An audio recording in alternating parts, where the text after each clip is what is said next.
ও মা, কত কাচাকাচি করেছো, একটা জিনিসও তো শোখায়নি। হ্যাঁ রে, ওই যে ঘর দোরগুলো আজকে ঝাড়াঝাড়ি করলাম। আর আর এখনো হয়নি রান্না?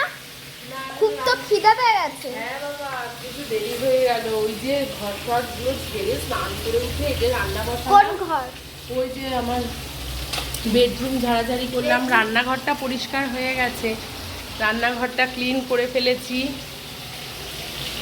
তুমি না, একজনকে দিয়ে রান্নাঘরটা পরিষ্কার করিয়ে নিয়েছি এবার। আর রান্নাঘরে জানলাটা দেখো, এই দেখো আমার রান্নাঘর। উপরটা একবার দেখাও। এখন রান্না কমপ্লিট করে উঠতে পারিনি, এবার রান্না কমপ্লিট করে এই আজকে করছি ভোলা মাছ।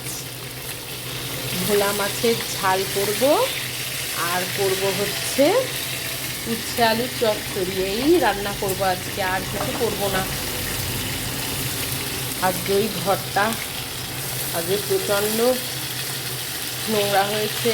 কদিন ধরে ভাবছি পুজো চলে এসছে, ঘর ঝাড়তে হবে, ঘর ঝাড়াঝাড়ি করলাম, ওই জন্য বেলা হয়ে গেছে। ওর বাবা এখনো দেরি আছে আসতে, আমার সোনুর বাবার। ওর বাবাকে বললাম এমন মাছ পাঠিও যেটা ঝাল টাল করা যায়, তাহলে একটু সুবিধা হয়। ভাব করে এই সর্ষে গুলে রেখেছি, ঝাল করে নেব। বন্ধুরা, দেরি হয়ে গেল, আর কথা বলার সময় নেই। এই যে ঘরদোর ক্লিন করা হয়ে গেছে আমার।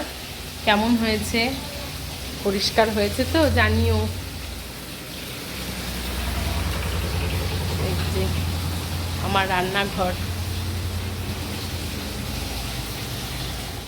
আজকে কিন্তু ঘর দোর পরিষ্কার করে একদম পুজোর জন্য পুরো রেডি করে ফেলেছি।